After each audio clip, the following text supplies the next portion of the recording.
Welcome to Loser Manhwa. Looking for a title? Drop a comment below and I will pin the name for you. Let's dive in. This guy is the eldest son of a incredibly wealthy family. For him, the perks of being handsome and loaded at school were just business as usual. But one day, while he was walking, a lightning bolt struck him out of nowhere. He didn't die. Instead, a soul appeared and tried to hijack his body. Fernand realized what was happening and used his mana to defend himself. Despite his defense, part of the spirit's soul merged with him. In that moment, memories from someone else flooded his mind, and strange texts floated in his vision. They were like prophecies about 72 demons that would invade Earth and bring chaos to everyone. But here is the most terrifying part. The text said that he, Fernand Pellenberg, would be kicked out of his family and become a completely broke beggar. The world was going to be destroyed soon, sure, but what really annoyed the protagonist was the fact that he would become poor. Since that day, Fernand hasn't stopped obsessing over the reason he has access to the world's future. It was a future where a young man named A would defeat the demons, but in that same timeline, Fernand would become a beggar. Follow the story to see how he escapes this terrible fate. The teacher had finished off the invading soul, and while Fernand wondered how he got those memories, he found no answers along the way. The only certainty was that there was a high chance of the prophecy being true. It wasn't just a possibility, but something approaching fast. Thanks to this foresight, he managed to look ahead and focus on making more money. The fact that the prophecy was coming meant his Luna was too, so he needed to verify the truth. His secretary asked how class went, and Fernand replied that it was the same as always, accepting a coffee while picking up a newspaper. The secretary asked if the young lord had been feeling unwell lately, but Fernand denied it. The employee replied that he seemed to have a lot on his mind. The young master questioned since when he thought that. The employee said that starting about 6 months ago, after being struck by lightning, he started going out for long periods and prioritizing investigations, making strange choices as if possessed. Fernand said that these strange things might turn out to be the right choices in the end. Then, he noticed a name on the paper, an Armian. He was surprised that he had enrolled. His secretary asked if there was another source of information, but Fernand ran off quickly, headed south. The servant was left wondering about the coffee while watching his boss leave. The Imperial Academy was a vast domain built in Bardian, an island located in the Imperial Sea. It had immense lands created by magic, and the southern part featured a marshy stream where Fernand decided he would check if the prophecy was real. Among the contents mentioned, 3 things lingered in his mind, and they all spoke of horrible futures that infuriated Fernand. He tried to deny it, saying it wasn't true. First, the future where Fernand Fellenberg becomes a beggar. Second, the 72 demons of Solomon are summoned once again after millennia. And third, the future of an Armenina, who would save the world by fighting against the beasts. He is a figure that the people of the empire may not know, for he is a descendant of the founder of the empire, Kenus Armian, who founded the empire with 5 surrounding kingdoms. Now, a millennium later, the fallen house has lost all its authority in the imperial family. The prophecy says that the descendant in Armenian was the protagonist. After finishing the exam, he ran to the swamp, exactly as written in detail in the book. Fernand watched to see for himself if this bastard acted according to the prophecy, which would prove it was true. Moreover, this bastard is not just the protagonist in the prophecy, but also a person directly related to his terrible future. What matters most is that he has no idea why he hates him. Fernand could not read the entire content of the prophecy book, and could only follow the general flow without understanding cause and effect. The superficial reason was that he joined the demon, but that doesn't even make sense. A was currently searching for a hidden dungeon in the swamp. Inside there was a provision from the first emperor of the Armian family, a sword containing his spirit. In the prophecy book, he was the most likely person to save the world, a great hero. It said if he didn't have the talent to fight demons, he would have been crushed long ago. Suddenly, I noticed a smell of blood beside him, thinking that he was injured from an attack in the dungeon and his talent had not yet blossomed. A croaker was a predator in the swamp that was tough on its opponent. Fernand noted it was as simple as the prophecy stated, but he thought he should check inside until he noticed something coming. He wondered why Ink was there and had not entered the dungeon yet. Fernand stepped in, saying it was a restricted area for newcomers. A asked how he knew him, and the protagonist replied that he knew the descendant of the Armian. A wanted to know who he was too. The protagonist introduced himself as Fernand, but said he should call him Sunba. A recognized him and agreed to call him that. Fernand questioned if he ran away from a lizard. A replied that he encountered a croaker. Fernand threw him a potion and warned that they were only reported once a year, so he was unlucky. but it was a potion of the highest grade, and it would be better to drink this than 10 vials of low-level stuff. I tried to say he couldn't pay, but Fernand corrected him to call him Sunba. He mentioned that he didn't need money because even though his family has fallen, A is still of imperial blood, so it should be called an investment. A thought Fernand was not like the rumors and thanked him. Internally, Fernand thought it would be a waste if it weren't for the prophecy. He warned that A was lucky, since anyone else would be expelled for invading that place, so he must be careful from now on. Ain accepted his kindness. Fernand decided he didn't need to go back yet but would hide by erasing his presence. A little while later, he followed A to the dungeon. Fernand commented that it really was such a territory, and Ain't must have completely cleared it. But the strange thing was having magical lamps, yet he could not feel mana there. Something was trying to absorb the mana around them, and he wondered if they were semi-permanent lamps. Remembering that A had a completely different image from the prophecy, Fernand felt he could not trust his future to him. In the prophecy, A entered the dungeon while injured, and the shock of the fall left his body broken. He drank all remaining potions, but his wounds were severe, so he continued walking, resisting the pain until he saw something that caught his attention. At the end of the altar, there was a long sword that strangely gave him the feeling he should take it. A grabbed the sword, and at that moment, a brilliant radiance pulled the cave from darkness. Fernand thought the magic was weak enough to disappear, but it left traces. The mark in the middle of the altar and Ain't sweeping the dungeon without any injury proved the prophecy was real. The whole situation confirmed that his future would really happen anyway. So, he complained that he will become a beggar. It was a truly crappy future. Ain't Ariarmian is the protagonist of the prophecy and the hero who protects the world from demons, but also the one who would bring downfall to Fernand's world. A was still a rising star but had a completely different personality from him. He was the type who values honor more than material things. If approached carelessly, it could be an unexpected fire, so Fernand wondered how to deal with it, saying it was a difficult problem. His servant questioned him about it.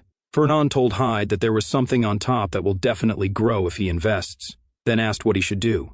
Hyde told him not to hesitate.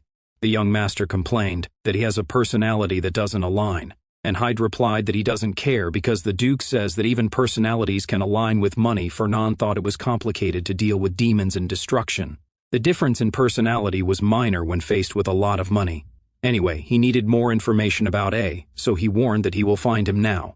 His servant asked who, since a guest was coming later, but he only sighed as his master left.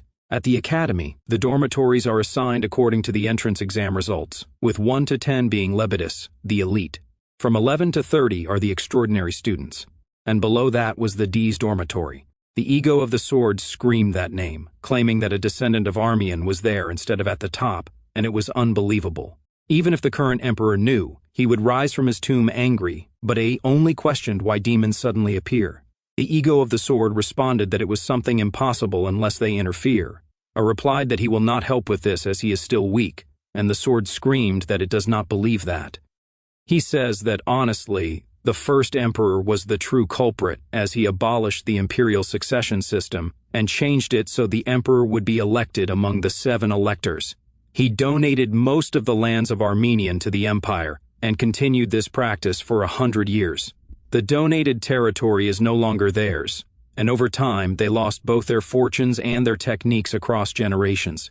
Yet even with being a candidate under these circumstances, the emperor responded that he still has talent and will provide all resources to restore his glory. The current emperor also placed him there for a purpose. Fernand knocked on the door, asking if A was there. A young man questioned who it was. "It's your son," the protagonist replied. A opened the door and asked what brought him there, while Fernand questioned if he was busy. The swordsman said he had nothing important right now, and the protagonist mentioned that he wanted to take a walk with him. Since it was very noisy there, he wanted to go to a quieter place. A asked him to wait 10 minutes to prepare and leave. Fernand complained that he was making his Sunba wait for 10 minutes and should discipline him. But Ain asked for just 5 this time. The protagonist agreed and informed him that he would wait in front of the dormitory. The soul of the first emperor questioned, "What the hell is this guy?" A said he was the eldest son of the Fellenberg family. The soul questioned if he was from that rich family, claiming they had no right to be amazing just by making money, and the blonde wondered why he wanted to see him and if he intended to charge for the potion.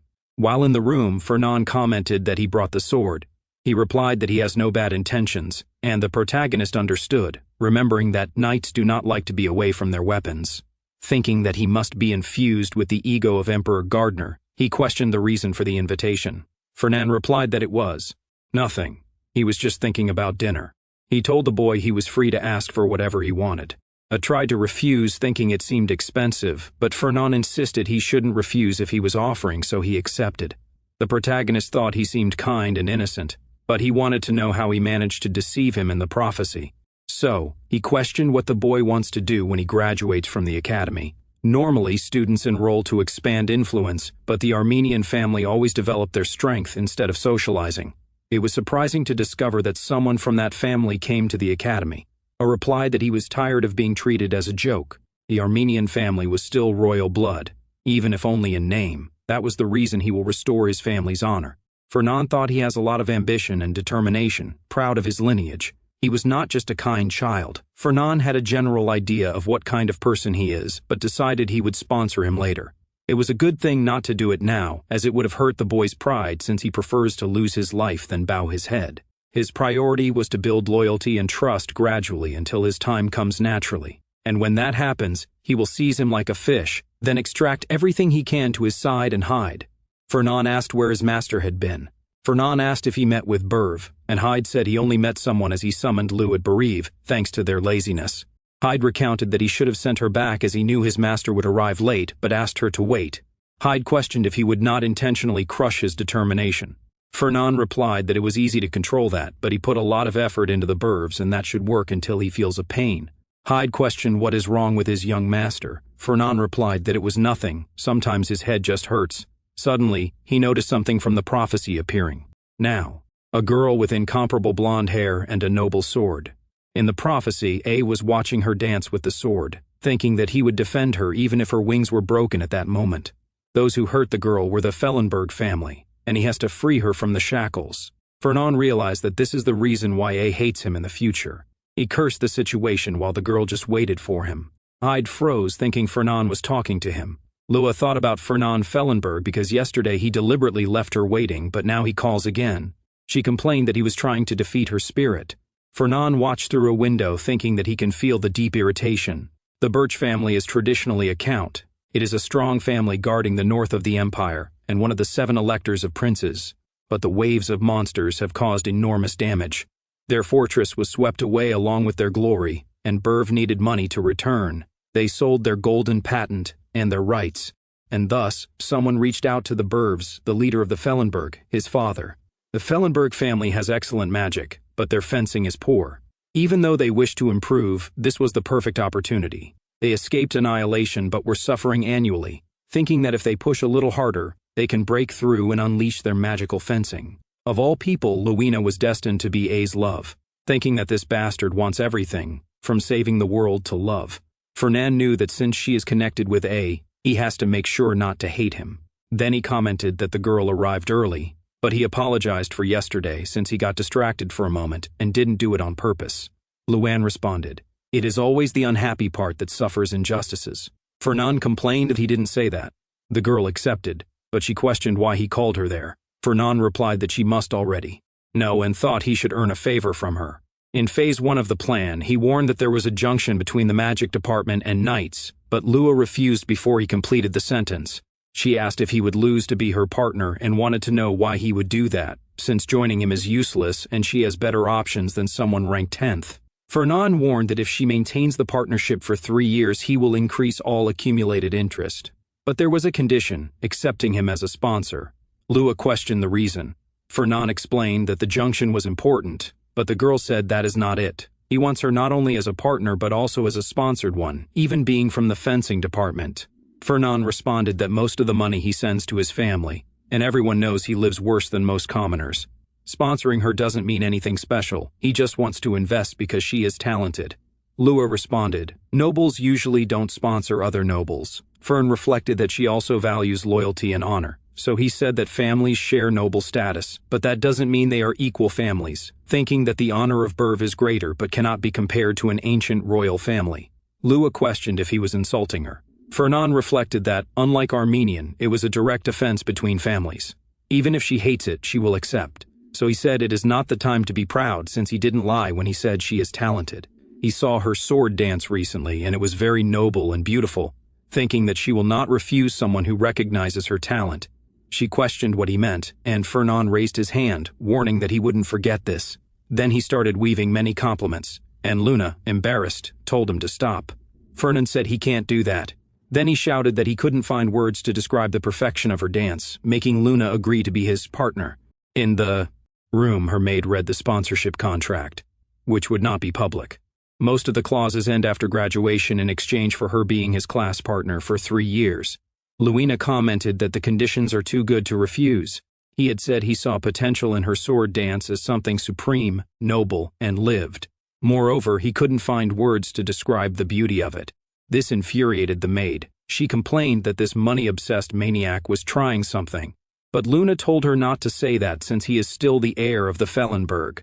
Her maid commented that this heir was trying to seduce her. Lena said she didn't feel that and it was suspicious, but she would help her family, so she will endure. The maid commented that she is ranked 2nd and Fernand was ranked 10th, until Hyde appeared at the door saying that her young master wants to see her. He said he would wait in the training field and for her to come as soon as she could. The maid replied that she will ask her lady. Lua wondered what he wants there because she really can't imagine what he planned to do. Fernand reflected that she was ranked 2nd, and the best in the department was Alain Donards, who had never been defeated by her. But she has a talent to become one of the 10 best royal knights on the continent. He will find out as soon as possible if she has any hidden tricks.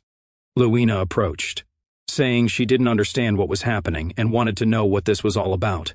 Fernand said he just wanted to show that he wasn't doing too badly compared to her, so she wouldn't think it was a useless partnership.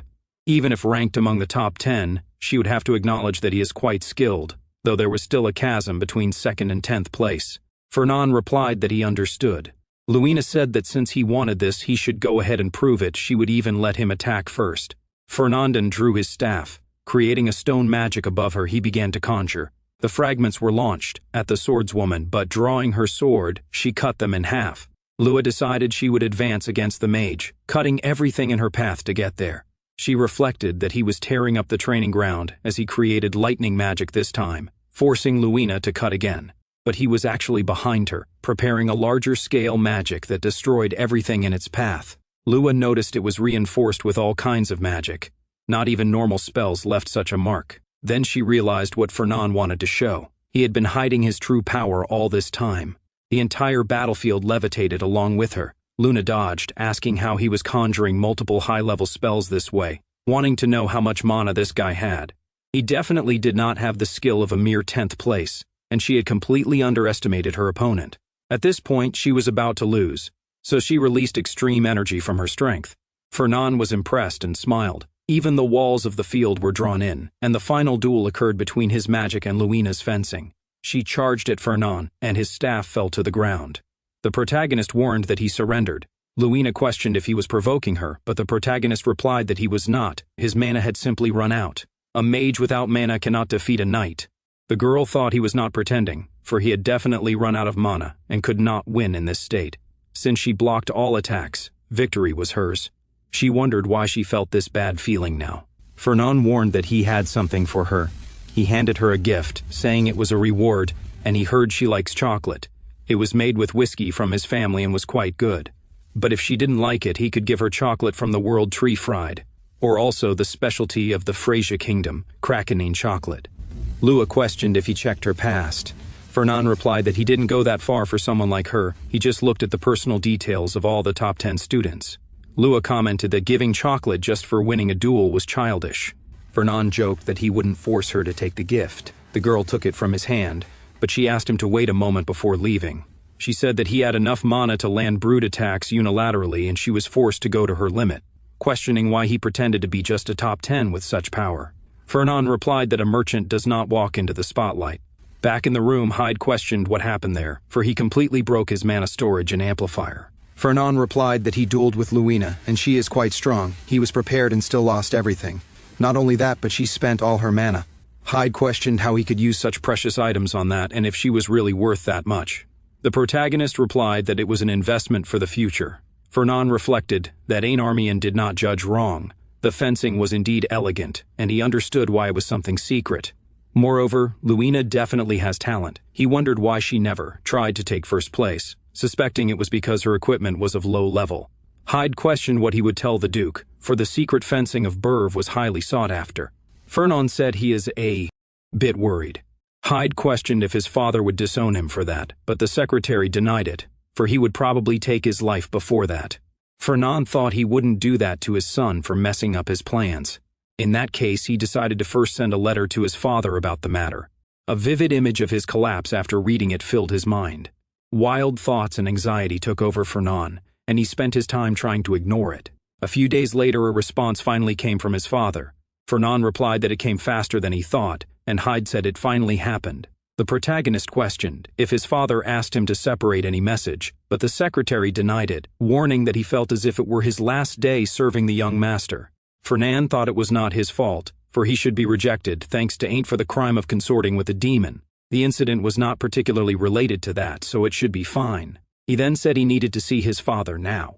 He thought that his father believed he was in a pact, but he couldn't say that since he obtained the prophecy book. The secretary ordered him to proceed as his grace was waiting. Fernan reflected that he had no way to prove the existence of the prophetic book. If he told the truth, his father would complain that a merchant has fallen into illusions, and he would be angry for trying to ruin their family. He needed to offer something at least to compensate for the loss of the birch. His father commented that he seemed more normal than expected, but he was wondering if he had used drugs, lost his mind, or if the demon that defeated the first emperor had taken over his son. He demanded he explain what he did. Fernan said he decided to make a better investment in Burv. His father questioned what could be better than secret fencing, but the son replied that he cannot tell. The family leader said it was not a request.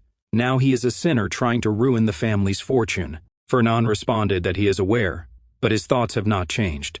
If he trusts the birch-up mattered to him, he will bring something better than secret fencing. His father said he would repeat it, wanting to know the source of his confidence.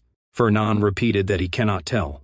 His father said it is absurd, and that he did not teach him to be reckless. He should know that it is not something that can be resolved just like that. The protagonist responded that he had no choice but to mention the prophecy. He did not want to do this, but he had no choice. So he responded that it was not recklessness. In exchange for taking full responsibility for the matter, he will give all the information he knows from a personal intelligence group. Yvonne responded that she doubted that, but he should proceed and asked him to share the information. Fernan said that to the east of the Ares Mountains, in the territory of Viscount Donuts, there is an undiscovered crystal mine. His father commented that he has never heard of this and questioned whether the intelligence group is better than children playing. Fernan responded that thanks to this, they were lucky to find a coin. This place in Ares is enough to cover all the losses of the Burvs and still leave a profit, for it was the definition of a money mountain. Magic stones are minerals that contain mana, and that is why they are worth a lot of money. He has not seen it for himself and has no idea how big it is, but perhaps this buys some time. So, he said that the Donard shipment went wrong due to the hurricane and their situation is not good. They can get their hands on the mine if they take advantage of the situation. He thought it is better to reveal the prophecy slowly until it is discovered. Yvonne responded that if it is true, he can ignore the damage he caused, but needs to verify his words first. His son should focus on his studies, for he will call him back as soon as he gets the opportunity. Fernan understood, thinking that he extinguished his anger, though it seemed that his life expectancy had been shortened. Yvonne called for Fernan as he was leaving. The young man responded and questioned if he did something wrong, but his father warned that since he went there, they should have dinner together. The door closed, and Yvonne commented that he was a bit disappointed since the Black Turtle did not discover what Fernan found. His secretary apologized and said he will check that again. Yvonne questioned what he thinks of his son, and the secretary responded that he will be a respectable merchant. The father said he still has doubts about how he found out about this, and they should learn about his squad over time. Perhaps they specialize in ores. The secretary questioned if it was the golden pillar. Yvonne responded that Fernan knows the value of the ore. That was the reason for using earth magic even with a high affinity for fire.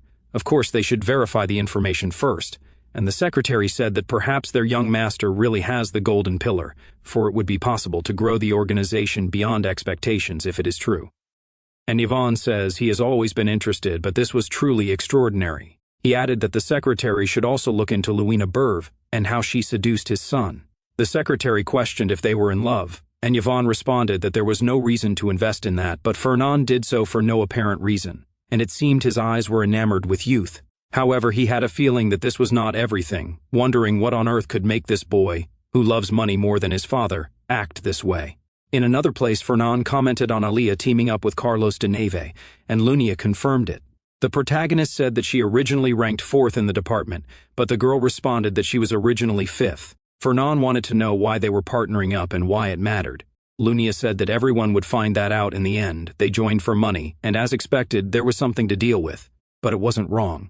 Fernand replied that it was really about money and he truly loves that, but there is nothing more to gain, with Luna thinking that she is not impressed by being called the money demon, which was the reason she hated him more than anything. The protagonist told her to take an elixir and a coupon on the table. He explained that the elixir was made from mandre roots, and the coupon was to buy a weapon from his company. Lunia said she couldn't afford that, but Fernand reminded her of the contract they made. She said that equipment made by the Golden Turtle was too much to be a gift. Judging by his reaction, it seemed he thought that way too, but Fernand denied it while thinking she was right. But the price of gaining a favor from Luna and preventing a future of being a beggar was better. When she said she couldn't accept, the protagonist said that rejecting the sponsorship is a penalty of the contract, so she accepted. Fernand stood up and said he would see her in class, but there was something important now. Luna reflected that even if it is sponsorship, it is still very expensive. She wondered if there was a penalty clause in the contract, but there definitely wasn't. She wanted to know why he gave precious items. She suspected he was trying to seduce her to steal her fencing techniques, and she vowed she would never let him succeed in that. In his room, Fernand said that Aunt Arian must be at this lecture. A warmed up his arm while the protagonist reflected that it was a duel of the first year. A was becoming famous at this level with friendly duels, and according to the prophecy, Ain't, who obtained the sword's ego, started to win and became famous, with the story of him being a hero who would save the world becoming true. Someone approached him, asking what it was like to be able to see Fern and Fellenberg in that place. Fernand questioned how His Majesty is, and the prince replied that it has been a while since they conferred, but he wanted to know what brings him there and if there are any new students that catch his attention. Fernand said he has been keeping an eye on the rankings and questioned him about it. He asked if the prince was there to see a Armian. The prince said yes, they are from the old imperial family. It is natural to be curious about a family that hasn't entered there for 100 years. Fernand reflected that this was Ludger, the second prince. They have been on the throne for generations since they were elected the imperial family. Although they share the same roots as the Armenian, they now have a bad relationship. Moreover, Ledger values authority more than any Schwaben, so Ain't is a thorn in his side. Then Ledger said that he also seemed curious about him, until he noticed that there is another one there named Vernon Kalbunderer. He entered the test and was the second best student this time. Besides the Kalbunders trying to steal Armenians' place as voters, Fernand reflected that it was a coincidence, and wondered if their relationship starts there. For every epic hero, there is a villain trying to surpass the protagonist to grow. For Ain't, the protagonist of the prophecy, von Kalbunder was the next antagonist. An instructor called for A and Endern, while Fernand reflected that Ludger and his servant Vaughn were in the same place at the beginning of the hero's journey. He wondered if it was destiny, because it was something really interesting, and he must check now if the prophecy will prove that he was investing in Ain't on the right path. The instructor started the duel, and Anne advanced with long strides. A took notice and managed to block the blow. His rival used mana on the sword for a clean cut, but Ain't dodged with an aerial acrobatic move, falling to the ground while breathing heavily. Ledger said he heard that this class randomly chooses dual partners, and Armenian seemed unlucky since Anne Dern was the 10th place in the entrance exam, being a tough opponent for A, who was in 38th place. Seeing A being unilaterally pressured, he didn't expect much from the 38th place, but since there was nothing more to see, he was leaving. Fernand replied that it didn't seem boring. Prepared his sword with mana and made a downward cut, slicing the collar of Anton's shirt in half with just that attack. Ludger and Vaughn were impressed to see that. Fernand reflected that he was caught off guard by the initial aggression, and the confusion showed that he is inexperienced. But as soon as he responded calmly, the tables turned. Anto murmured that he was a guy who managed to secure 38th place and he wouldn't lose to him, unleashing all his magical energy. A girl in the corner commented that Ain't was much better than she thought, but Anto will win. Ledger remarked that it was surprising for someone ranked 38th to be forcing the 10th to use everything, living up to his name. For someone without talent, he was trying quite hard, and Fernand reflected on that because he had no chance as he lacked talent. Blocked the sword strike, and managed to counterattack, while Fernand reflected that this environment never supported him. But Ain't Armian was special. He was the chosen one by the prophecy and the protagonist of this world. As they advanced to Anto's back, the sword was thrown far away, and the young man fell to the ground. The instructor announced that the winner was a Armenian, who raised his shining sword. His classmates shouted that ain't really won the fight. Fernan reflected that, as expected, the prophecy was correct and his choice was not wrong. He just needs to help Aang grow and make him his ally. Then he will win Luna too. In another class, people wondered if they really made a pair and why Luina accepted. Fernan complained that they were getting too much attention, and his girlfriend commented that eventually they will stop talking. He questioned whether she used the elixir and changed her equipment, and if she liked it. Luen remembered that she was excited doing all of this, so she replied that it wasn't bad. A teacher approached the classroom and asked if everyone was present. It seemed that everyone was fine with their pairs, and no one was late. She introduced herself as Professor Roselia of Magic, and also introduced Professor Grad of Fencing. They started the lesson immediately, and everyone would receive maps from the assistants. The first activity was a practical exercise. Grad said there was no better way to show what they learned, and for now, they would be thrown into the exercise field. This map he prepared had a marked destination, and they should arrive in about 3 hours. But they didn't need to go exactly on time or too late, as it would be exactly 4 hours from then. He then opened the floor for questions, and a student asked if it will reflect on their grades. Grad replied that it was the most important thing before the final exams, and another student questioned about combat, with Rosalia warning of extra points. Thus, since there were no more questions, they would proceed immediately, wishing good luck to everyone. As Luna and Fern walked, the protagonist asked where they were. The girl replied that they should interpret now because first they should look at the map until they come face to face with a girl and a shy mage. Fernan said they were Jane Hu and Ned Palin, both in the top 70, and Lunina questioned what they should do because they weren't there to deal with 2 low-ranked leftovers. Fernan said that normally he would say something before walking away, but this time he will completely follow her decision. And Lunia said that's excellent because first they should secure bonus points, and they need to look at the map to find out where they are. Fernan questioned if it wouldn't be easier just to use magic, and she asked if he will reveal their location. Ned whispered that it was his chance to run, but Lunia leaped in a graceful acrobatic move, warning that she needs bonus points and they aren't going to run anywhere. Fernan complimented the strike with his magic. Thus they took them all down, and Fernan commented that there was a defensive spell on the map that the assistants left. The poster of Jane and Ned disappeared, and Professor Grad said they were being eliminated faster than he expected. Rosalia commented that none of them were eliminated by monsters, and it was interesting to have conflict. Grad asked if there was any pair she wanted to see, and Rosalia talked about Ludger and Alan, and Carlos Deniv with Alia Tortega. But the most interesting of all was the pair of Luina Berkf and Fern and Fellenberg. Grad commented that she was at a disadvantage for joining him, and wondered if it was for money since Fernan didn't seem to care about grades. Rosalia commented that there was another reason. It wasn't about grades. He could raise his grade whenever he wanted, even without pairing with Luina. Grad questioned what she meant, and Rosalia explained that Fernan was always 10th. It was common for a student never to leave the top rankings, but he didn't even leave 10th place. His grades were perfect in theory, but he always lost points in practice. So, she just assumed that he didn't like to show off. Grad questioned if he was hiding his energies. Rosalia confirmed and told him that those who destroyed the battlefields were those two. Grad asked if it was those crazies, noting that no other student had such skills. Rosalia commented that she was curious. The professor wanted to know if her curiosity was about why he was hiding his abilities, but she denied it. I wanted to know the reason he stopped hiding, she said.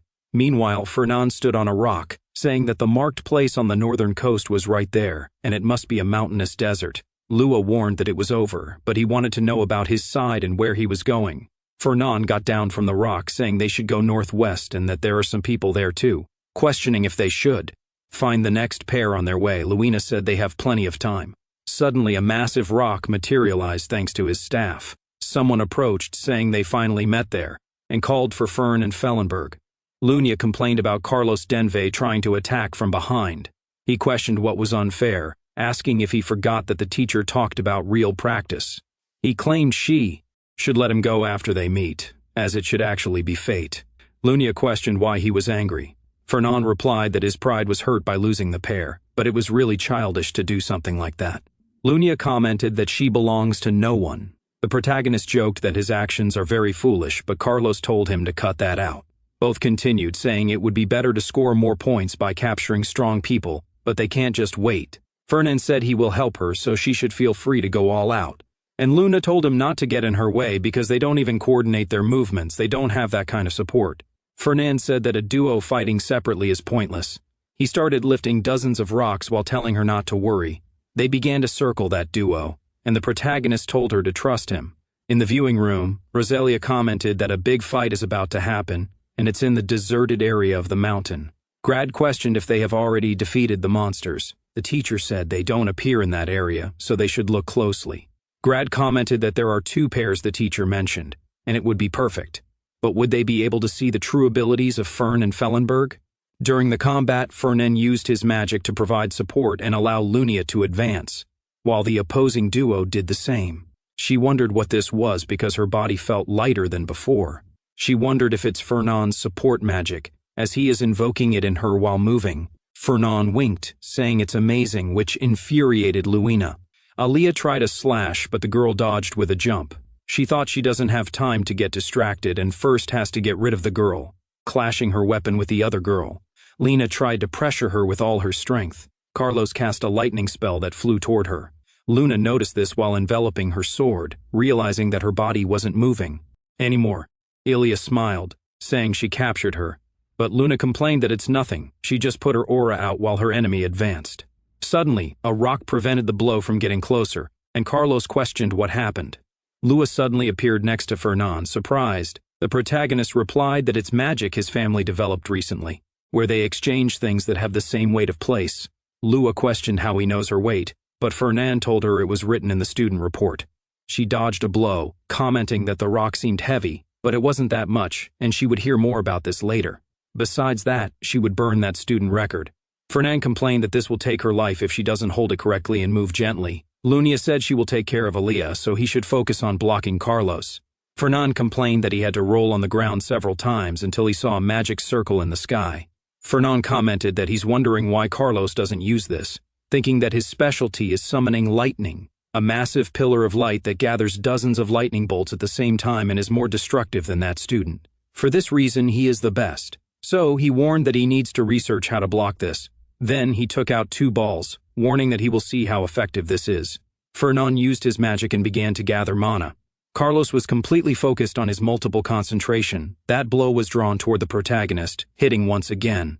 The smoke began to dissolve slowly, but Fernan came out of there with a smile on his face. Carlos questioned how he managed to block that blow.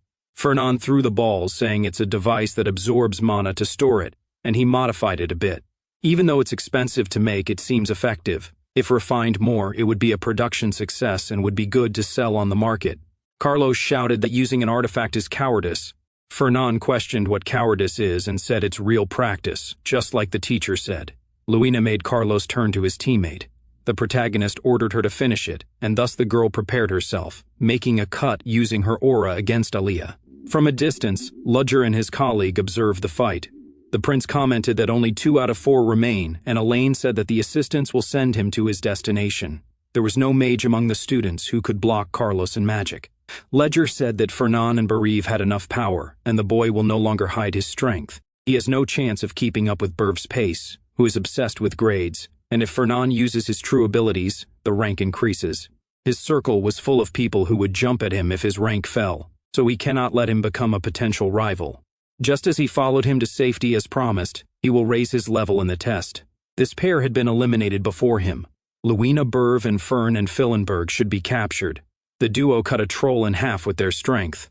Lua commented that they were close to their destination and the monsters were appearing, so they would arrive first at this point.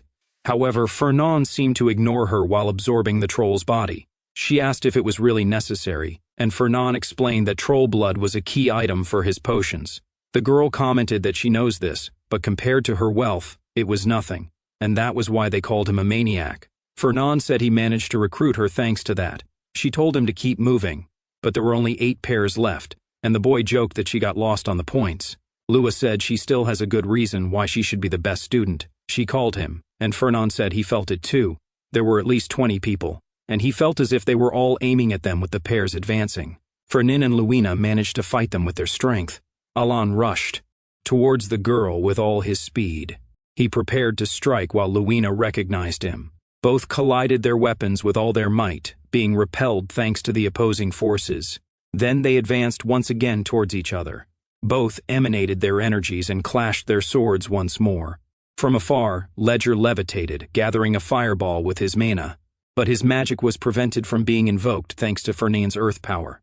Ledger used support magic on Elaine while facing Fernand using all his mana. Both spells collided as well.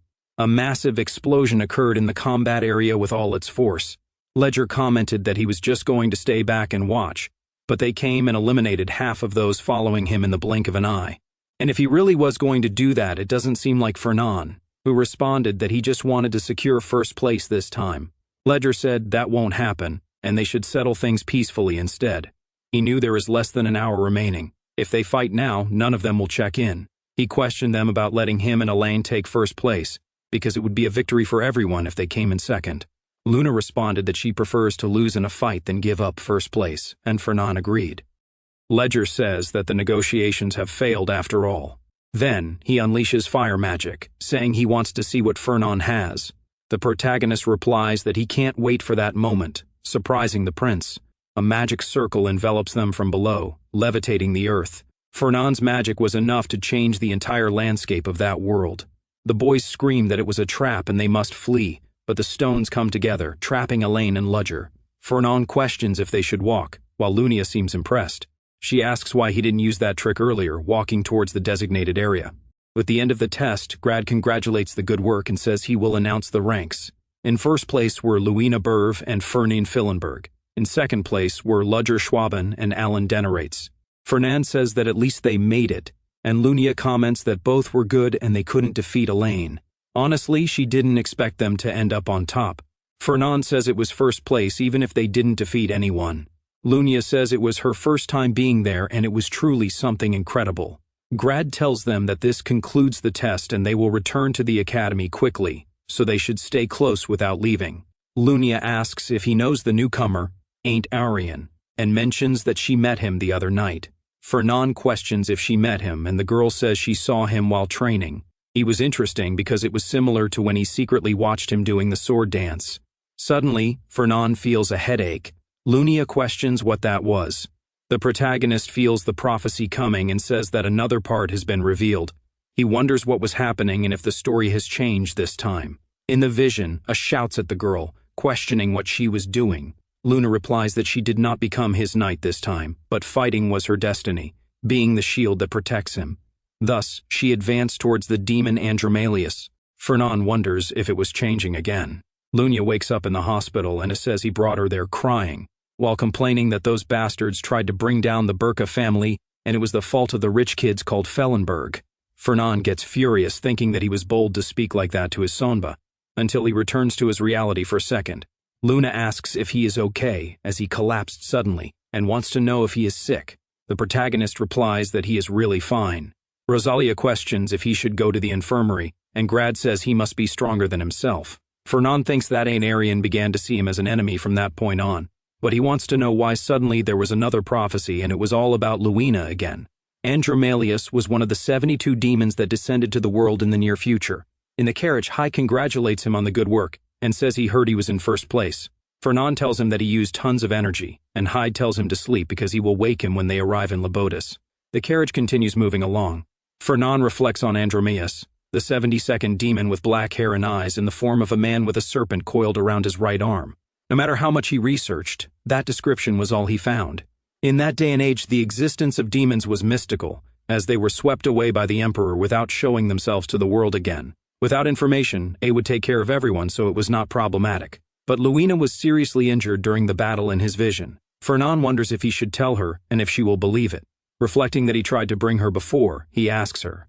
Luina questions if he is okay. The protagonist replies he wants to know if she believes in demons, and she questions the reason for this topic. Fernand says she should just answer, and Lua confirms she does because it was part of the history there. She says she also heard that they still exist in this land to this day, but she asks if he hit his head during training. Fernand thinks she just treated him like a madman, but if she just put her hands on the trace of a demon, she could be convinced. Exactly 1 month from today, during the first-year night class training, In would defeat Vernon Calberton, the second best student, and after that, no one could face him. The enemy would lose many things, from his reputation and his honor to the support behind him.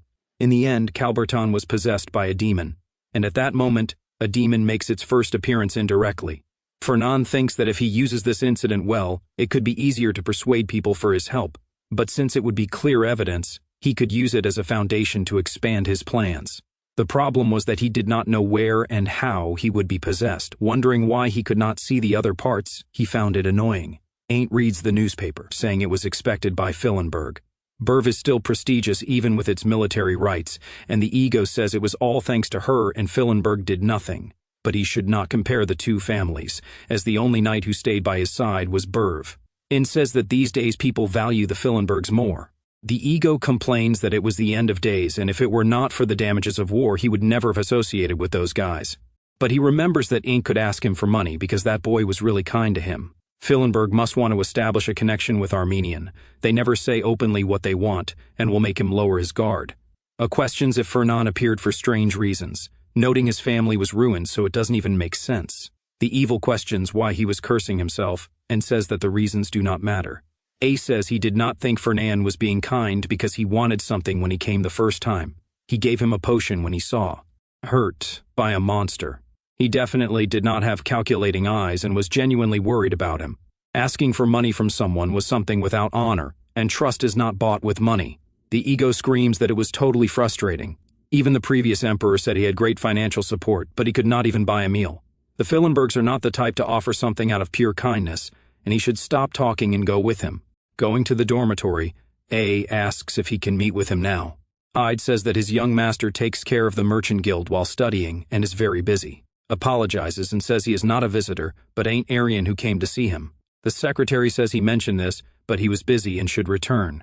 A says he understands, commenting with ego that he would give money if he were waiting, but Sunbei was busy and ended up disturbing him. Fernand reflects that it was unexpected and the bait was not seasoned enough yet. Hyde enters the room saying that, as instructed, he sent Ain't back, but he wants to know why he sent him back, as he has been keeping an eye on him. Fernand replies that it was strange to go see him, and the purpose is the same. It was probably the same for A, but it makes it stranger, since he cannot help. He sent him back because he had the feeling that he didn't really want to come, and he will attract him when he truly trusts. Hyde asks if it was necessary to go so far for a descendant of a fallen family. Fernand replies that he had many qualities and was a talent that would be of great help. Hyde asks if he will lose him if he sends him back today. Fernand says he has an opening. He orders Hyde to go to the subordinate families to collect all elixirs. Hyde says it is very expensive and giving something to him is a considerable loss. Fernand says he would give something more expensive, and it has nothing to do with money. If he doesn't do this, it means he doesn't have enough money at home.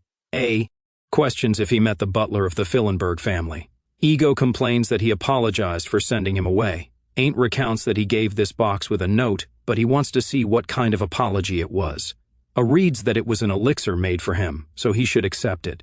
Ain't notices what that elixir was and gets startled. Ego asks what it is, saying that it was a holy bird's heart, perfect for the army and swordsmanship that withstands the power of light.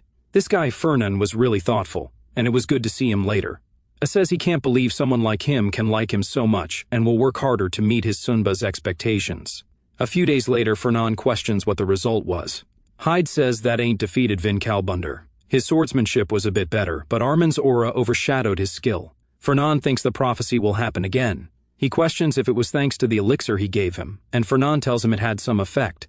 Hyde says it seemed like Armion would win even without the elixir. Fernand says it is something no one can know, and thinks the prophecy says that ain't defeated Vin. Then he was possessed by a demon, and it was the perfect opportunity to find proof that it exists. Fernand told Hyde to keep an eye on Vin for a while. He ordered him to watch the places he visits, the people he contacts, and even his conversations. Fernand needed to know everything about him.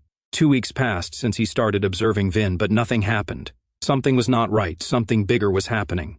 He wondered if Hyde was just being lazy. The most important part of the prophecy was about the demon. If this part was too easy, he would have to reconsider what he believed. After being defeated by Ain't, Vin gathered his frustration and faced him again at the mid-year exam. But the winner of the fight had already been decided. Ain't was no longer careless against someone he had already faced. With the ego of the former emperor, he held only advantages. Ain't, who left Von Fallen behind, did not know the demonic energy would begin to seep out and take over his body and mind. Fernandin suddenly woke up thinking about this. He wondered if it was morning and if he had slept well, but he realized he was seeing prophecies while sleeping now.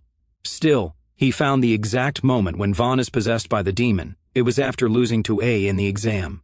The day of the night's midterm exam was today, making him anxious. Hyde said that his young master woke up early and should eat first. Fernand said it was the perfect time while preparing his equipment. Then he mentioned that he would observe the first-year exam and needed an escort.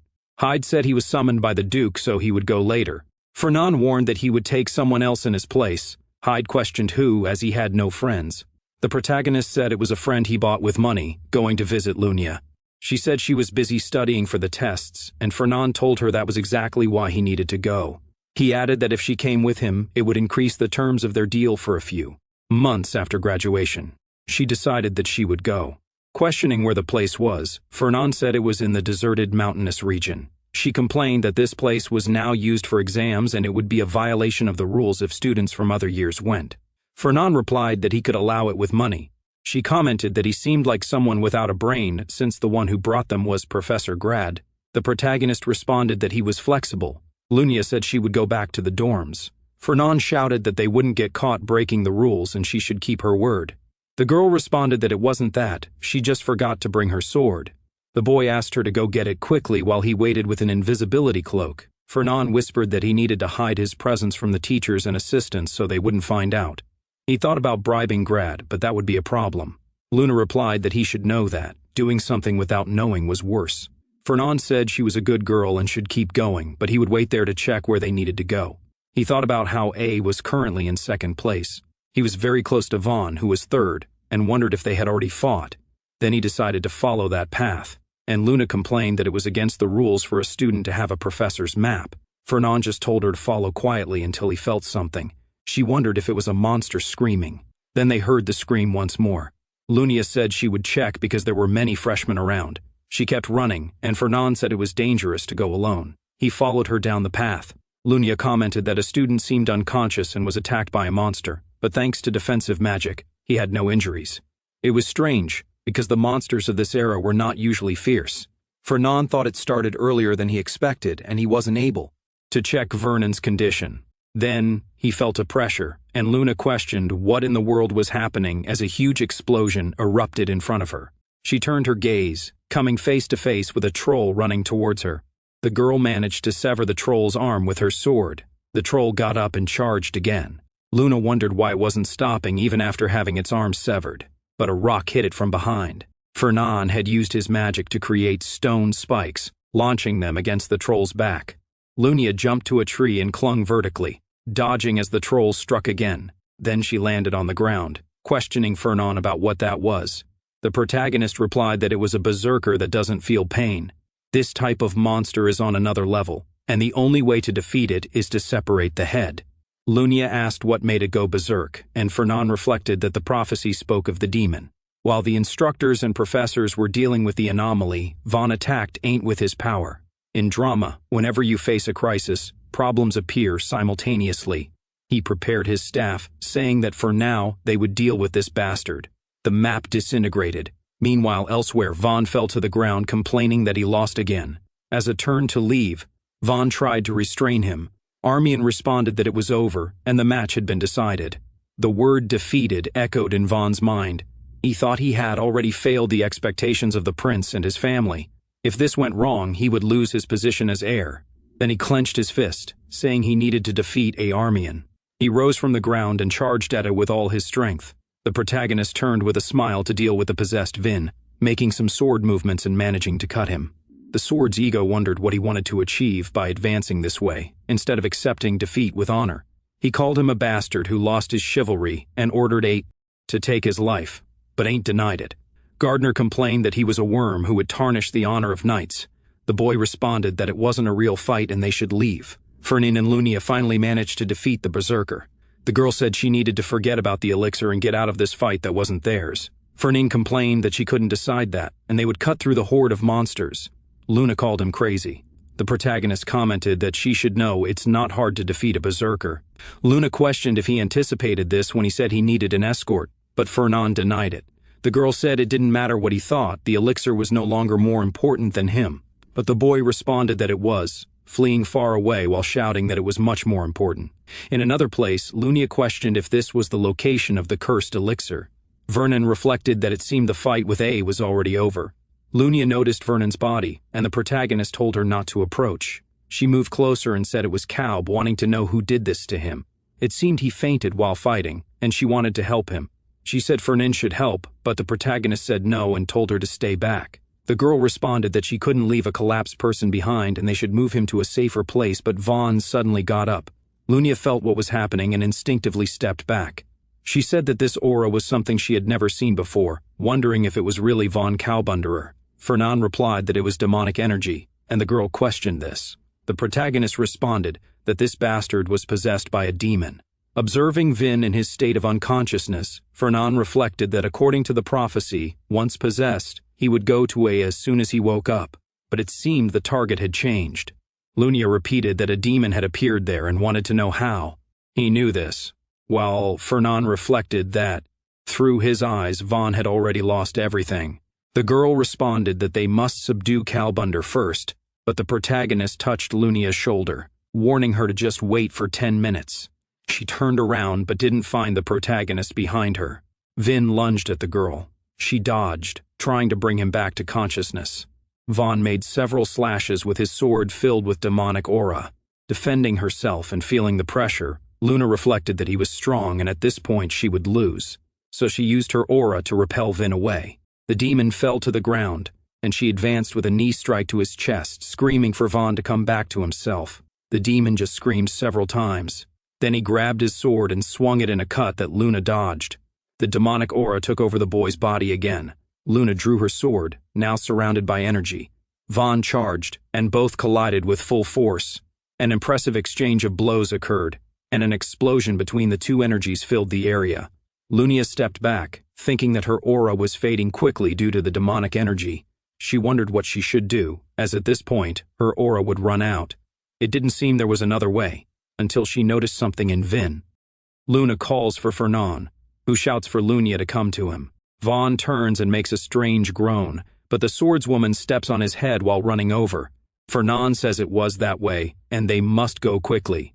Lunia questions what he was doing showing up now and what on earth made him run. Fernand replies that it was a demon, but Lunia screams that he ran to save his own life and abandoned her. Fernand denies it, warning that he set a trap because the enemy wasn't someone easy to defeat.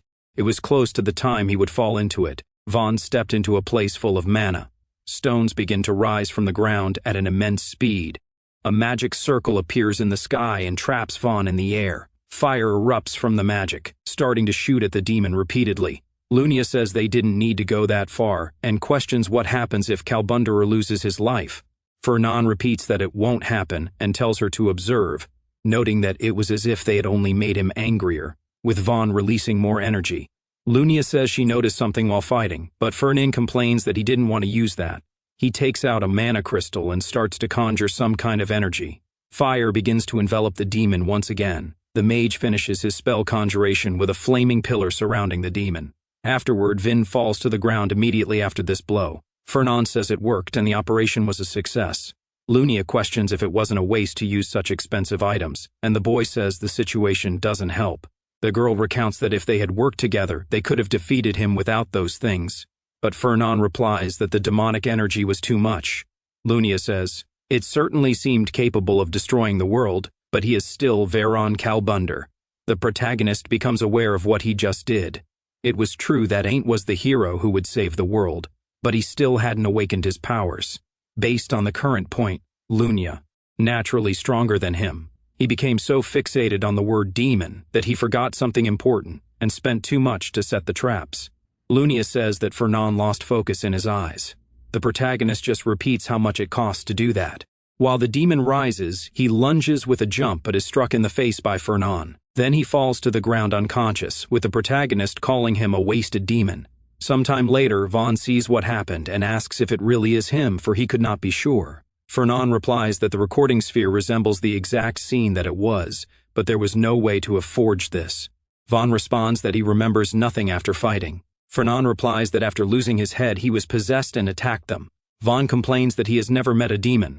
The protagonist says that he must know since he was watching, for he was hit hard on the ground. Dozens of magical arrows struck his body and a pillar of hellfire burned him. The fact that he is alive is only due to the demonic energy protected in his body. They used many things trying to stop him. Vaughn says he will pay for them. But the protagonist pretends to have intense mental trauma, and Vaughn says he understands. Fernand says he just needs to do the simple thing, having him sign there, and all of this would be hidden. Vaughn questions if it is not just a slave contract. No matter how much he looked, the terms were bad. Vernon replies that he does not appreciate kindness to resolve this and has no choice but to deal with it. He will have to hand over the recordings to the Inquisitors. The Inquisitors are an organization directly under the Emperor that deals with demons. Below the Great Cause, they held absolute power, though now, after 1,000 years, they are just a figurative organization. Vernon complains that they have a chance to return to the light and will want the sphere. Vin shouts that it really has nothing to do with demons. The protagonist responds that he would naturally be expelled from the academy, and the Marth would expel his son who sold his soul. Vaughn signs the slay contract and says he is in the hands of the Sunbay. Outside, Lunia questions if it is okay to just handle it this way, suggesting it would be better to inform the teachers. Fernand replies that it is not the time. Even if Vaughn becomes a demon or is manipulated, the reason has not been understood yet, and if he is being controlled by someone, it means there is something in the academy invoking demons. If this incident goes public, they can stay quiet, and it will be harder to find them. Lewis says he was planning to investigate this and questions why the targets are students. Fernand replies that the academy holds the greatest talents. The girl adds that it is the same as destroying the future of the Empire, and she can be called if help is needed to exterminate demons at any time. Fernand reflects that it is incredible. For now, he cannot offer something for free, and will probably only realize later how foolish the promise she made was. The teachers and assistants were called to stop the horde of monsters, and the midterm exam was cancelled, but there was no way to cancel it by himself. All exams of the average semester were replaced by written tests. Since the Academy's grades are originally divided into skills and written tests, for students who have focused on practical tests, written exams can be considered punishment. Ain't was no exception to this rule. The ego says that no matter how much he thought, there was still something strange. The Order of Monsters before was definitely the work of a demon with the spark of demonic energy, but the creature never appeared, and he questions if it does not mean he is wrong. The ego screams that demons will appear again, and precisely that was the reason the first emperor was there. The demons would gradually be aiming at him. A questions the reason, and the ego questions if he does not know. It is because of the name Armenian engraved in his bones. If it were not for them, the demons would have the world in their hands. So he should never lower his guard under his leadership. Ain't feels uneasy knowing that he attracts them. At the same time, in the Labus Hall, Fernand screams because his head is about to explode. He questions what is wrong with his young master. He receives a prophecy with Ain't running towards the southern forest. He enters a cave and finally finds something, a spiritual beast acting as a master, and it was too much for him to handle. With the fall of the beast, the area behind collapsed and the myethal ore was revealed among them. Both are extremely happy to find the ore vein. The sword was also blessed by mana, and its soul can inhabit it. Fernand suddenly wakes up and repeats about the metal that holds the soul. Elsewhere, Lunia says that the last time he talked about a spiritual potion, and now it is an herb. Fernand says that last time it was a lie, but now it is true. Lunia complains that they will miss class for a week. The protagonist responds about preparing his class and says he will take care of it. The girl denies it, but he says he will increase interest. Being refused again, Lunia says she doesn't know about other things, but she can't miss class. Fern says he will ask for someone and she shouldn't do that. A person enters the room and says it has been a while since he saw his brother Fernan, and all the blessings of the mana should be with him today. Luna recognizes him as Jace Vines. The young man says that his Hong was not alone, but he welcomes her and wishes her blessings. Then he asks if his Hong was doing well. Fernand says everything was normal and wants to know about his academic life. Jace says he is still in his first year and has a lot to learn, while Lunia seems confused. Questioning if the two are very close, Fernand replies that she seems surprised. Jace says it was something natural. Lunia denies this as Jaceus. Vines was the saint of the Church of the Dragon God. The saint that everyone worshipped was associated with someone greedy for money. Jace says that maybe she doesn't know since she is not a mage. But the Church of the Dragon God worshipped the elder who gifted magic to humanity, and now worships the mana and magic itself. Most of the followers are mages because of this, and they have become a powerful organization. To be an archmage, one must be recognized by the Pope. Lunia says she knows this, but wants to know what it has to do with being close. Jay says that since his church was founded by mages, they needed a lot of funds. The Fellenbergs are the biggest supporters of the church, with countless items created by the Merchant Guild. So it was like saying that the rich man is your elder.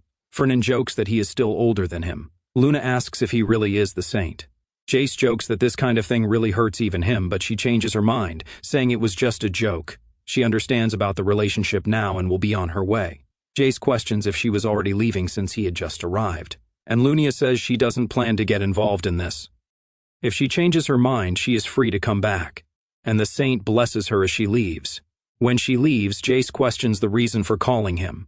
The protagonist replies that he needs help gathering spiritual herbs. The saint is impressed by this, and Fernan questions if he was planning to steal for himself. Jace denies it, questioning if he really needs to gather this during training. With his skills, he could go ahead and get it easily. Fernan replies that he did everything he could, but unfortunately didn't have the correct location yet. Technically, the information from the prophecy was enough to locate it, and there are 7 lakes in the southern forest. He has been gathering mana from the bottom of all 7 lakes to find the vein, but hasn't found any mithril. It was clear that the cave was magically hidden, and it was annoying to do this. Jace says that students not involved are prohibited from entering and there are many around.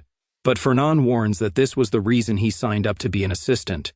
The young man repeats this and says that the requirements are a bit strict. It is uncommon for a second-year student to help.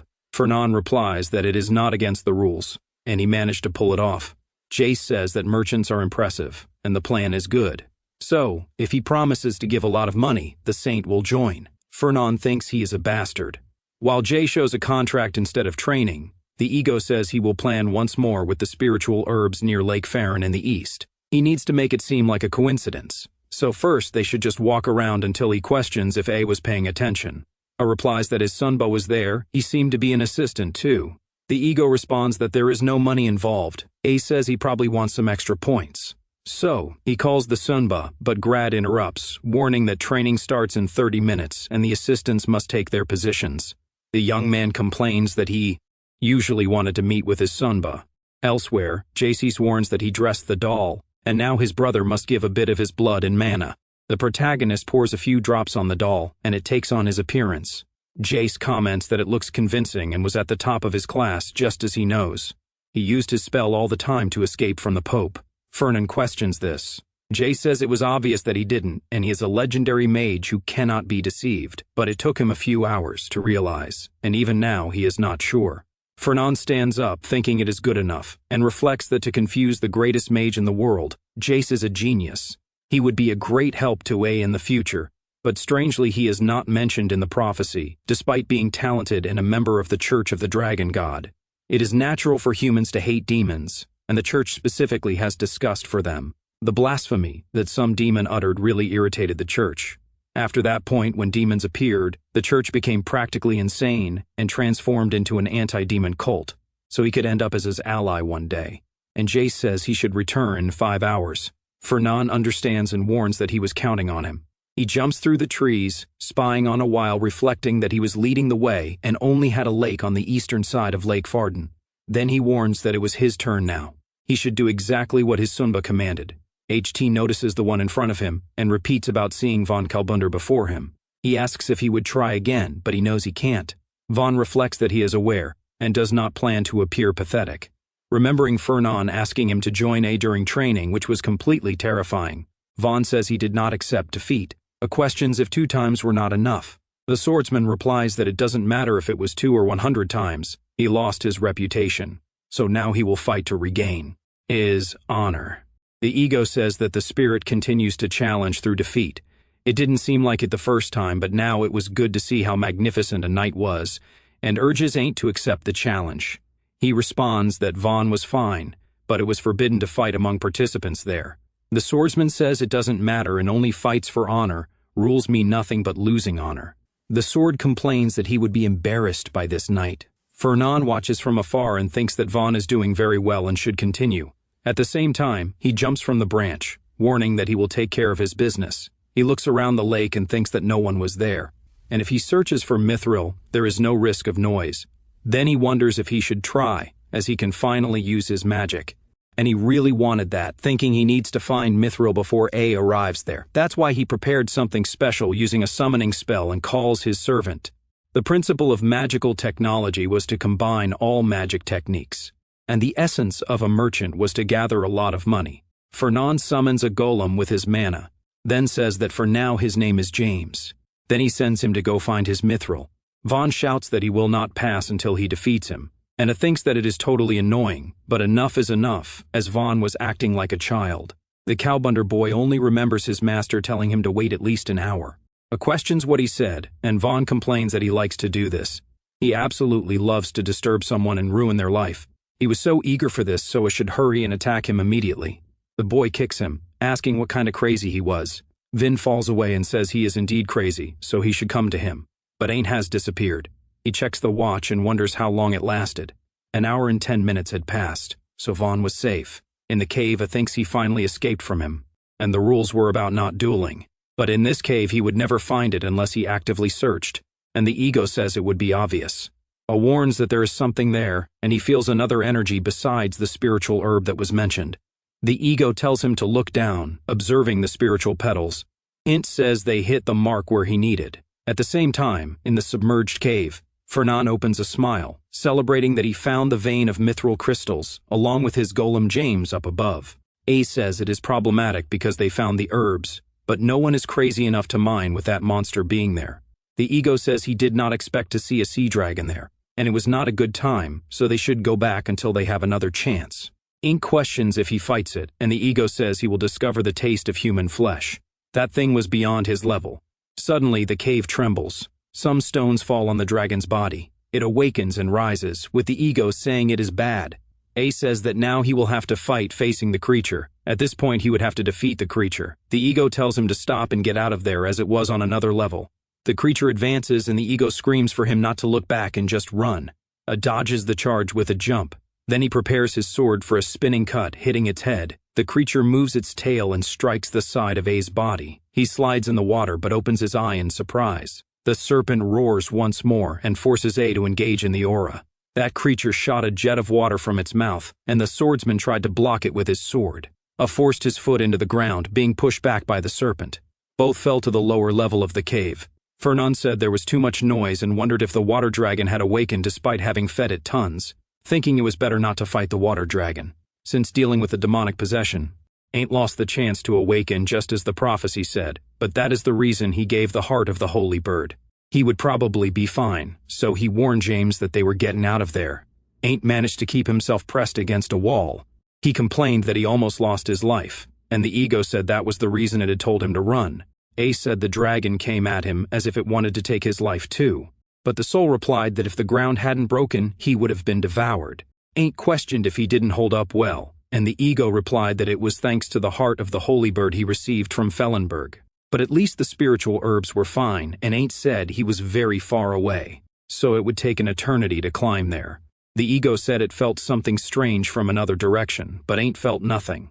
Thus they continued walking, and the young man questioned if that was the strange place he mentioned. There was nothing there, but the spirit replied that there was definitely something there. The ego urged him to hurry and dig it up. In understood the ghost's order and thus removed the stone, coming face to face with a vein of ores that illuminated his face. Outside, JC asked if Fernand found what he was looking for. Fernand confirmed and asked if nothing happened, and Jay said just a few monsters. The protagonist congratulated the saint and said they would write a contract in writing next time, hoping to see him again. Sometime later, Fernand thought he had laid his hands on Mithril, and now needed the correct ore to combine it with. Mithril has excellent mana absorption but does not shine on its own. He must combine it with another metal to show its potential, but it couldn't be something mediocre. The best metal to combine with Mithril was adamant, the hardest of all. But it is rarer than Mithril, and he wondered how he would get some if he didn't have money to buy it. A voice from afar called for help. Fernand repeated his thoughts about adamant while a child ran beneath him, asking for help from some instructor to save her from the wolves. She asked if he was going to continue ignoring her, and Fernand said he should help. However, he wanted to know why an elf would be in danger in these lands. The girl jumped towards the tree upon hearing this. Fernand said it was somewhat annoying dealing with them. While the girl conjured a wind spell, eliminating everything in front of her, she questioned if he was happy now. Fernan wanted to know if she came to him with some ulterior motive. The elf said it was just a coincidence, and the protagonist told her to follow the path. She changed her mind, saying she came with a purpose, and Fernan questioned if it was to build connections with the prince's elector. The girl introduced herself as Ari Fridian, and Fernan said he had heard about how she flirts with other heirs. Ariel questioned about becoming friends, and he denied her, saying the reason was that he was older. She asked if it wasn't good for the electors to get along. Fernan said it didn't mean they had to be close. Ariel told him that Fredian had recently become electors, replacing the burbs. That was the reason to be kind to the other electors. Fernan questioned if there were none in her family. She asked how an elf could live among others and eat fruits too. Fernan reflected that she didn't think about who would pay. Arya was shameless and brazen beyond belief, so she said she wanted to be friends with all 6 electors, until she noticed something in her direction. A girl told them to go to the professor quickly because a water dragon appeared at Lake Farron. Fernan wondered about this, and Ariel wanted to know why it appeared suddenly. Then she looked at her senior, but Fernan was already running towards the creature. He thought something went wrong. There was nothing in the prophecy about the water dragon coming out of it. Wanting to know what happened to an assistant instructor ordered all first years to return, and the other instructors to protect them. The ego commented to that the dragon was there because he had taken the herb and should leave it to the professor to get out of there. Understood and said he would be careful not to attract attention. But the sea dragon appeared behind him. Turned around, but Fernan appeared to protect him with his staff, conjuring a massive magic circle in front of him. Stone stakes emerged with his ability and were launched at the dragon. The creature tried to resist, and Fernan reflected that perhaps the dragon was too much. Professor Grad said that his student held the line well and should lead the rest to him, advancing alongside 2 other complementary wizards. The creature turned to flee far away. Fernan reflected that it was strange and wondered if his interference changed the prophecy a bit, or if he is destined to save humanity anyway. He still hadn't recovered his investment, so he would be broke if he lost his life. He asked if A was okay, but he saw a look of admiration on the boy's face.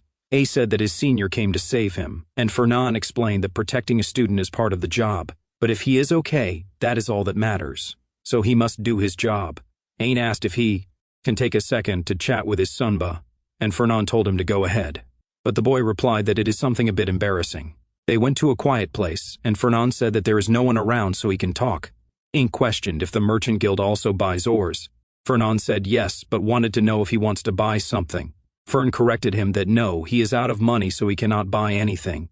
The boy responded that he cannot argue with that, and Fellenberg reflected that it slipped from his mouth because he has always been gentle with him. He forgot that he would expel him in the future. There is no benefit in provoking him. He said that if he hurt A's feelings he apologizes. It was unintentional and should not be taken to heart. A said he knew it was a joke. Fernan questioned what he has to sell. The boy showed a piece of adamantine in his hand. He was just stressing A to get his hands on it, but he shows adamantine at that exact moment. This kind of luck belongs to the protagonist, thinking he must stay calm. Fernan questioned if he was trying to sell that to him, as adamantine is not something you find easily, so he wanted to know where it came from. A said he prefers not to say where he got it, but promised he did not acquire it through bad means. He got a lot of it, and his space is full. Vernon reflected that it must have been in the cave. He did not find mithril but adamantine instead. Wanting to know what kind of cave has both, A said that if he is interested, his conditions are few. The ego screamed for Ain't to be careful because the Fellenbergs are cunning, and if he tries to negotiate he should deny everything. He finished explaining his terms, and Fernan responded that he will buy under the conditions, but he wanted to know why he is selling this to him. A said he wants to get rid of it quickly. It is something rare in the world, and he will be targeted from all sides. Armin is not strong enough to protect something like that.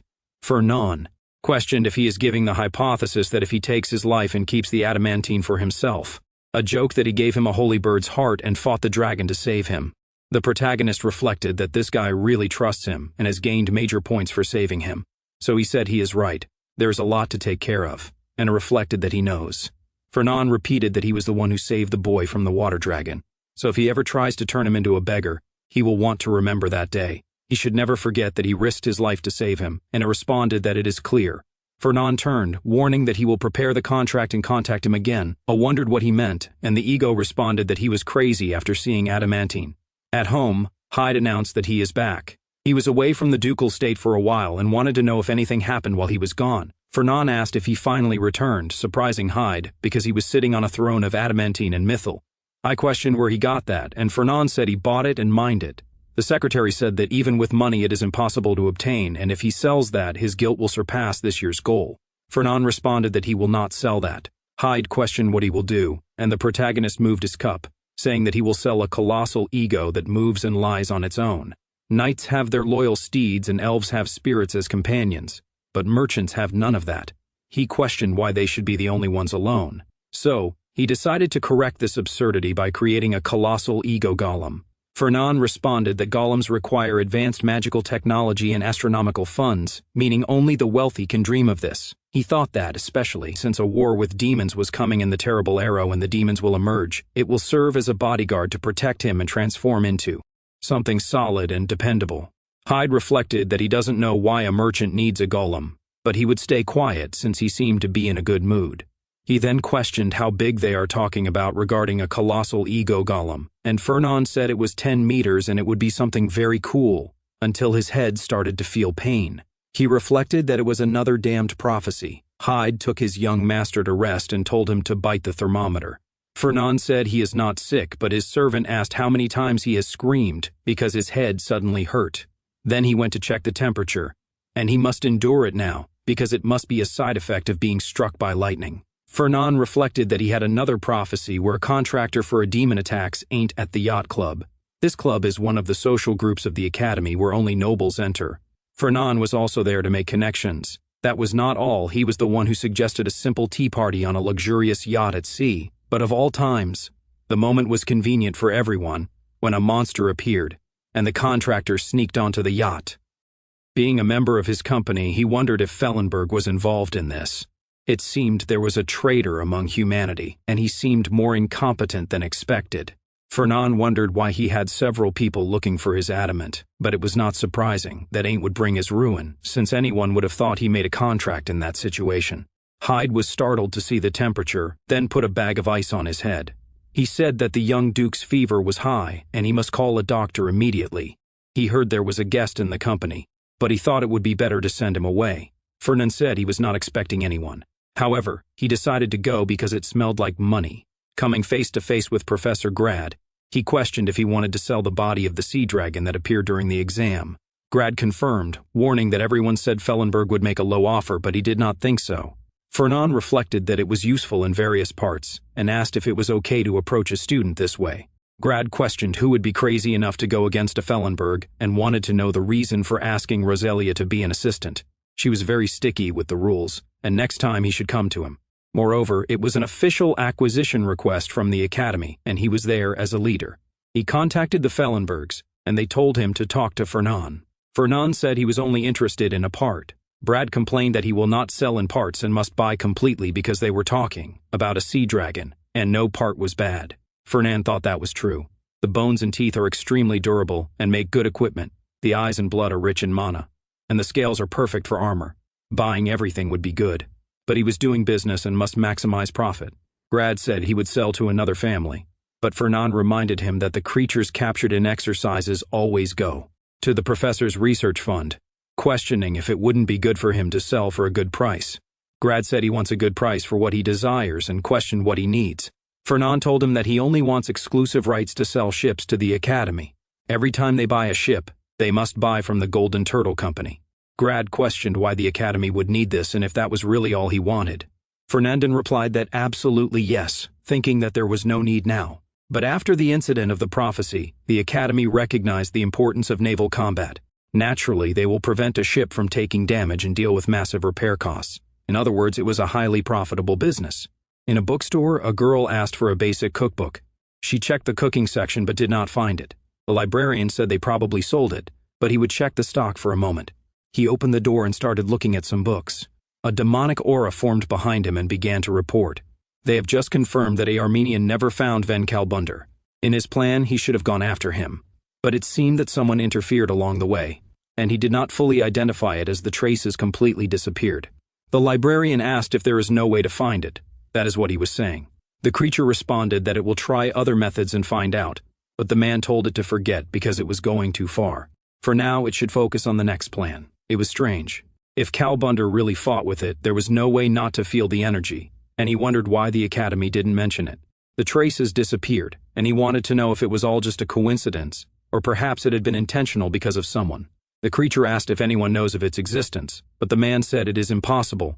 The world is very quiet. He assumed it is a coincidence, and will be more careful for now, since they have little power. If its existence is revealed, it will cause a backlash in their plan. Above that, eliminating Armenian is his top priority, as his growth rate would be beyond imagination. He doesn't know the reason, but it is the same curve that the first emperor had for the plan to be complete. It would be a problem if Armenian reaches its full power. So, its servant must not fail a second time. The creature said he will keep that in mind and disappeared. Then, the librarian left and called his client, informing her that he found the basic cooking book. She thanked him and said she hopes he has a good day. In a restaurant, Fernand questioned if Lua felt demonic energy. She said it was 3 days ago after dinner when she was with Bella. Fernand asked if it was Bella Hohen from the 19th place, and she confirmed. The young man questioned how the situation was. Lua said that 3 days ago Bella offered a duel, and said she felt her skills had improved and needed to confirm it. Normally they fight with wooden swords, but this time she suggested real swords. She doesn't know if Bella took some elixir, but she was extremely confident. But it wasn't just an enhancement, as Bella's sword was heavier than before. Her skills definitely improved, managing to land a hit on Luina. But it wasn't just her strength. Even her body became so fast that she could dodge Luina's strikes. Luina says she was different from before, being faster and stronger. Bella responded that she has recently felt full of power and more in control of her body. Hearing something like that from her makes her feel better, but she released her aura, warning that she will go again. Fernand questioned if the girl lost in the end, but Lu responded that it isn't over yet. Bella used her fencing style that strengthens the weight and power of the sword, which is a destructive force compared to other fencing styles. But due to the size and weight of the sword, there is a clear limit to close combat. At that moment, both felt something strange. Bella made an absurd cut to defend against Luina's blast. She stepped back and gripped the sword tightly, while Bella cursed the situation, saying that she still can't control it properly. And Lua said that's how it happened. Fernand asked if it really was demonic energy, and she confirmed because even if it was just for a moment, it was definitely demonic aura. But Bella was completely fine, and even after the duel there was nothing abnormal. Unlike Vaughn, she was totally controlled and physically well. Maybe she made a mistake, but Fernand questioned if he wants to check the case. Luina said yes, and Bella is her best friend, so she can't see her becoming something bad. She thought Fernand could be of help in some way, and the young man responded that he doesn't have a solid method but he will try in his own way. But there was something he was curious about, asking if the candy was good. Luina replied that it is. In another place, Fernand repeated all the places Bella goes during her routine. It was like Vin's bastard. There is no suspicious contact with anyone. Moreover, she has no traumatic experiences and has good relationships with others, with no openings for demonic energy in her heart. But if Luina told the truth and she has demonic power, there was only one thing in common where neither of them made a contract. He wanted to know if the energy can be used without them noticing and without a contract. Maybe Luina made a mistake and it wasn't demonic energy. Suddenly, he felt an extremely strong headache, seeing a scene where the sky is blood red with a strong demonic energy. He saw Ain't with a troubled expression.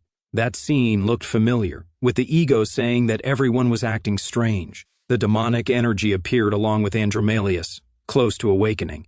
That vision was no different from hell, and he wondered if it was a moment before Andromaeus descended. The ego said it was demonic energy and everyone was infected, but they needed to know what was happening. Following Gardner's hints, Ain't injected mana into the students' bodies. The ego said they have been infecting the students for a long time during their daily lives. It was something that no one noticed and used for a long time since most of the energy was wasted. Fernand reflected that he needs some kind of shell to be able to explode this. They need to be amplifying the mana, so Gardner pointed backward, showing the magic circle that was activating the demonic energy. A needed to destroy that existence, and thus in Fernand's mind, the scene changed. Lunia screamed A's name and said that Bella was infected by demonic energy. Fernand wondered if there was really something inside her, a thought that this was not a normal amplification circle, but rather one of summoning, and those who caused this were trying to summon a demon. Some creatures emerged from the portal, and the only thing echoing in Fernand's mind was that the demons would return to this world. He suddenly woke up in surprise at witnessing all this, but he said he doesn't have time, so he ran to the door shouting Luina's name. The girl questioned if she was safe and if she was really infected. Something bad would happen if they found out. But Fernand tells her she doesn't know that yet. He assures her he will make sure she isn't accused of talking to a demon or taking a life because of it. Luna thanks him. Fernand reflects that he needs Bella alive since she will act as proof. It works out for him, since he knows that Luina needs to like him throughout the continent. He says he will prove that she has demonic energy inside her body first. Bella questions if Lua waited too long. As the class just ended, Luina denies it, saying they were just waiting. Fernand interrupts by touching her forehead and saying that inside her head there were demons feeding her lies, so she should do what he says now. Bella denies it, asking if he is sick. Fernand says it isn't a joke. They might not know about the energy inside her yet, but she would lose her sanity over time, and then the executors would appear. Bella questions if he is threatening her. Fernand denies it, saying he was speaking the truth, but the girl insists she is perfectly fine. Luna grabs his arm, asking if she can do it the way Fernand says, pleading with her about it. Bella agrees just because she asked, while Fernand reflects that he would have simply knocked her out if she refused. The girl says she will do everything he says, but in return, he should apologize to both of them if he proves he doesn't have demonic energy. Fernand questions why Luina was included. Bella says it was to persuade little Luina, and the protagonist agrees, warning that she must take him to the places she visits because he needs to know if she has contact with demonic energy. Luina questions if they hadn't looked there already, but Fernand whispers that she wasn't helping in this case. Fernand thinks that he didn't find anything suspicious alone, and thus goes to a location, but without success. In the training hall, he complains that it was a lamentable place. All the places, from the dormitory to the cafeteria, are normal. In the library, the librarian says that she really came today. Lunia comments that Bella loves romance books. Fernand thinks it is a common pastime, and it might be stranger if he could easily find the traces, but there is some trace there. It just didn't seem to be the place. He wonders if it could be a certain object. The librarian says it was good to meet Mr. Fernand. That young man questions how he knows him, and the librarian replies that he was a merchant after all, and he had bought some items from him. He interrupts the conversation to offer a book because he had something perfect for him. Fernand denies, saying he has all the books he wants at home. The librarian understands but says it is sad. Luna calls for Fernand, and he says goodbye to the man. He understands, releasing his energy while saying he must always come back. In a different room, Bella questions if this cafeteria was inside the guild, since she had never seen it. Fernand tells her it was reserved for guests, and it was the best place to avoid prying eyes. He opens the door. Lunia makes a sad face seeing Jace, who says it's good to find them, saying he blesses them with the faith of mana. Bella screams that she believes. Fernand questions if the saint brought what he asked for, and he confirms, but warns there was no refund and no exchanges once he uses it. Bella questions what he was doing and why he was there. Fernand tells her that Jace will prove that there is demonic energy inside her. She questions how he wants to do that. Jace explains that they prepared for this type of scenario, as there was a prophecy that demons would return to the world. There was nothing more precise than artifacts that would detect demons or demonic energy. Jace questions what her name is, and the girl introduces herself as Bellahan, a second-year knight. Jace asks if his senior can hold this ball with both hands, as the mana will enter her body and examine it. Lunia questions if Fernandin is sure, and he says he trusts Jace. Bella seems apprehensive, and Jace tells her not to be nervous, whispering that he can't believe she was infected and only came because she was paid. She should just do what she feels comfortable with. Bella puts her hands out and says she just wants to end this and have her apologies. A strong light shines, causing Jace to open his fox-like eyes. He comments that the color of the ball has changed. Bella asks what it means and if it was about not having demonic energy, but Fernand replies that it was the opposite. The color of the ball changes when it detects demonic energy. Bella says it can't be possible.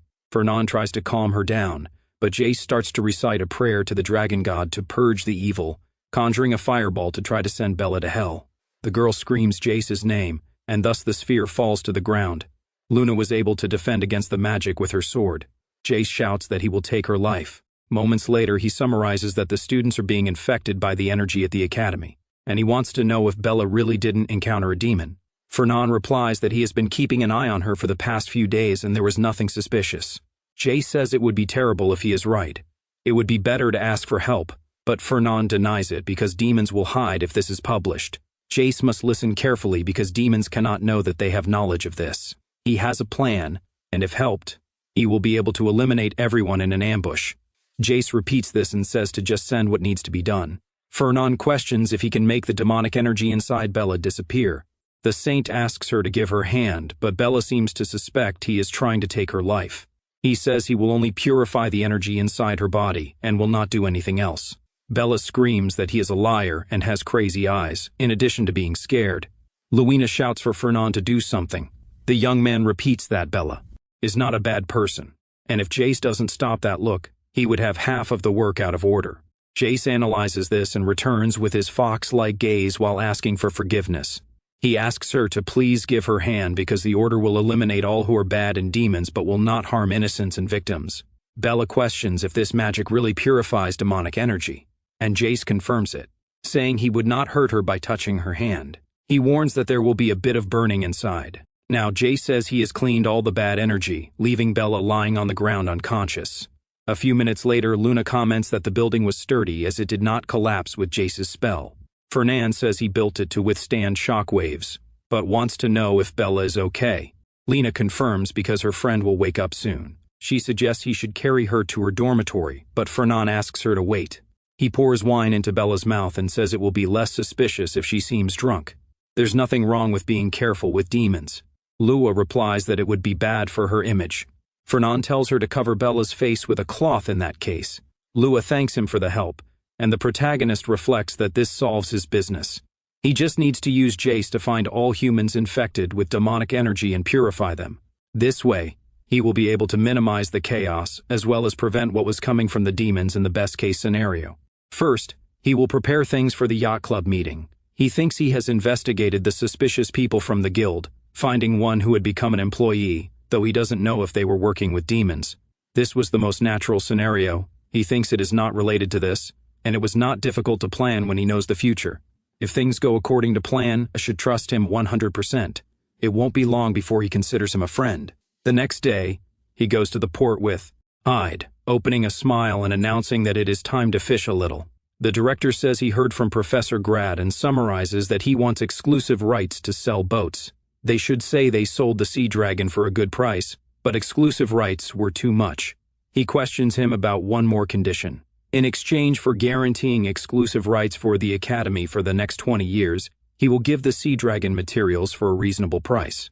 Fernand reflects that the carcasses of magical beasts are more valuable if left untouched. Normally, he would not accept this, but now he could not back down, so he says he will add this condition to the contract, thinking that the boat business at the Academy would bring even greater benefits.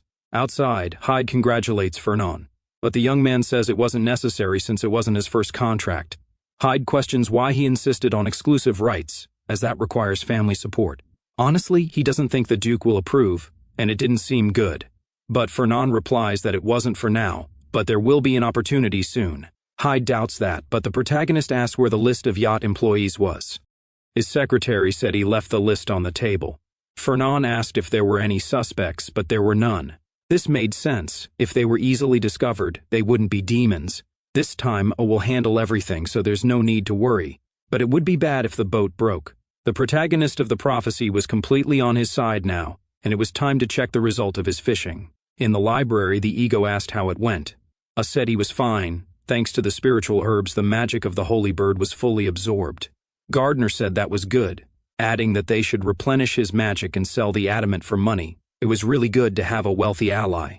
Speaking of which, A said he wanted to know what Gardner thought about bringing Fern in as a companion. This surprised the ego. A repeated that Fern was rich and it would be better to have him by his side.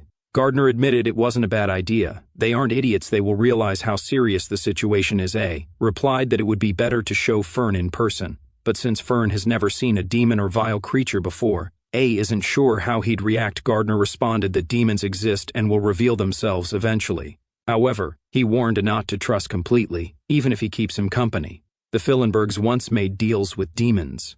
They are the kind of people who don't care who they deal with as long as they make money. They are known for that. In the end, dealing with them was bad news. Ain't denied that, insisting that his Sunba Fernand would never do something like that. Suddenly he noticed something different and quickly told the ego to hide. Veloy Viendirk, the best student of the Knights, appeared and called for Ain't. The young man asked why Veloy was looking for him. Veloy explained he got an invitation to the yacht club.